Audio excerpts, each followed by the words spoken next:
ఓం శ్రీ గణేశాయ నమ. శ్రీ గురుభ్యో నమ. ఓం నమో భగవతే వాసుదేవాయ నమ. నమో నారాయణాయ నమ. నమస్కారం అండి అందరికీ. Welcome to my YouTube channel Shri Manju spiritual. మనము ఈరోజు శనివారం సందర్భంగా శ్రీ లక్ష్మీ నరసింహ పురాణము 3వ భాగం గురించి తెలుసుకుందాము.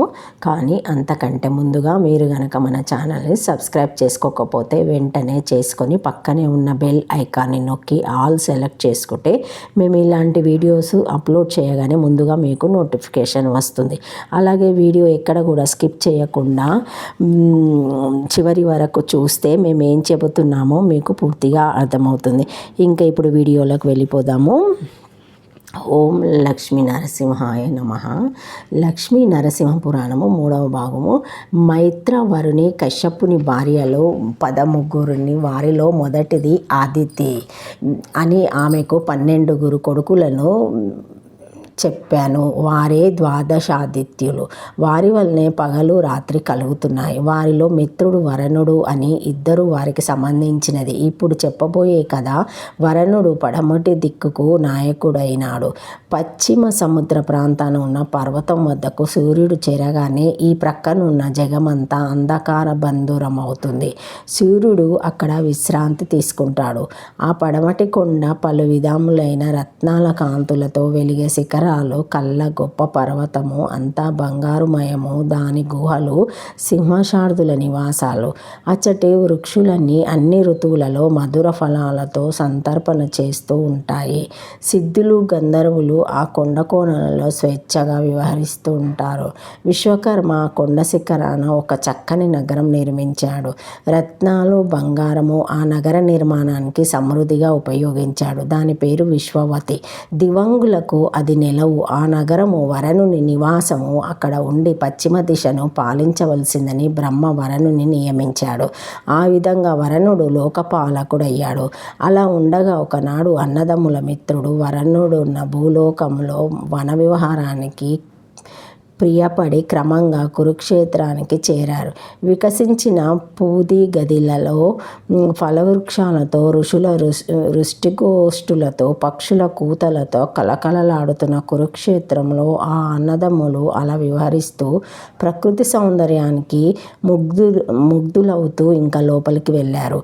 అక్కడ ఒక చిన్న తామర కొలను, దాని పేరు పౌండరికము, కాస్త దగ్గరగా వెళ్ళారు. చక్కగా విచ్చిన కమలాలతో కమల పరిమళాన్ని మోసుకువచ్చి చల్లగా తాగే పిల్లగాలులతో కనువిందుగా ఉన్న ఆ చెరువులో అచ్చరపు బొడ్లలో తలమానికము అందచందాలకు పెట్టింది పేరు ఊర్వశి. చెలికత్తెలతో జలక్రీడలాడుతుంది. పురుషులెవరూ చుట్టుపట్ల లేరు రారు అని ఆ రమణీమణి కోయిల గొంతుతో శృతి కలుపుతూ శృంగార గీతలు పాడుతూ స్వేచ్ఛగా తానమాడుతుంది.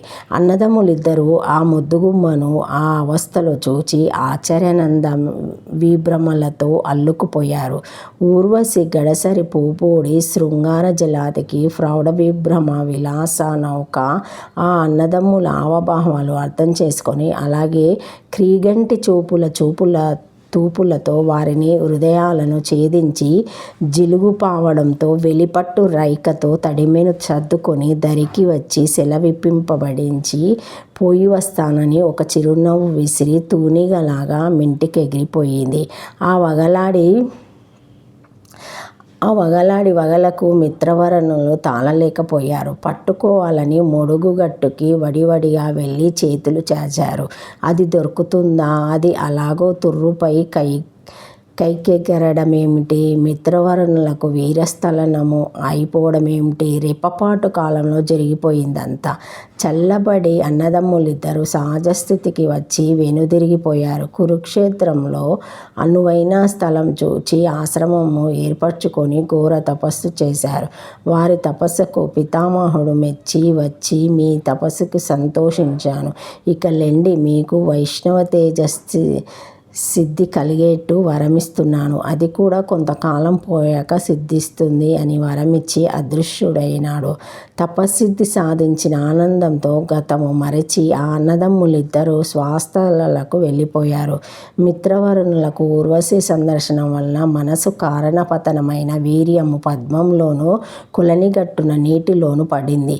పద్మమందు పడినదే శిశువుగా మారింది. అదే వశిష్ఠుని జన్మకు కారణమైంది. బ్రహ్మవాక్కు అది. ఆనాటికి ఉన్న శరీరం వదిలి ఇంకొక శరీరాన్ని వశిష్ఠుడు ధరించవలసి వచ్చింది. అంటే ఇంకొక జన్మ ఎత్తవలసి వచ్చిందన్నమాట. అది సామాన్య తేజస్సు వల్ల జరగకూడదు. బ్రహ్మ సంకల్పం అలాంటిది. కనుక ఆదిత్యులైన మిత్రవరుణుల అమోఘ వీర సంబంధుడై వశిష్ఠుడు మైత్రావరిని అయ్యాడు. నేలపై పడిన వీర్యాన్ని ఊర్వశి ఒక చక్కని కుంభం కుండలో ఉంచిపోయింది. దాని నుంచి పుట్టినవాడు పొట్టివాడైన ఆకారానికి గట్టివాడు, ఆత్మశక్తికి ఎవరైనా అతడే అగస్త్య మహాముని. మహాత్ముల జనన కథలు ఇలాగే వింతగా విడ్డూరంగా ఉంటాయి.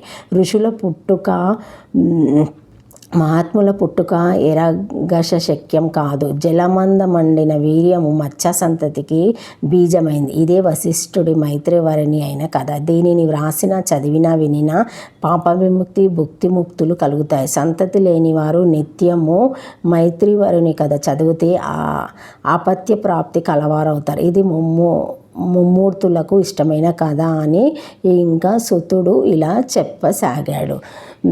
ఓం నమో భగవతే వాసుదేవాయ నమః. ఓం నమో నారాయణాయ నమః. ఓం శ్రీమాత్రే నమః. Thank you for watching my video. Please like, share, comment, subscribe to my channel. మరిన్ని వీడియోస్తో మళ్ళీ కలుస్తాను. థ్యాంక్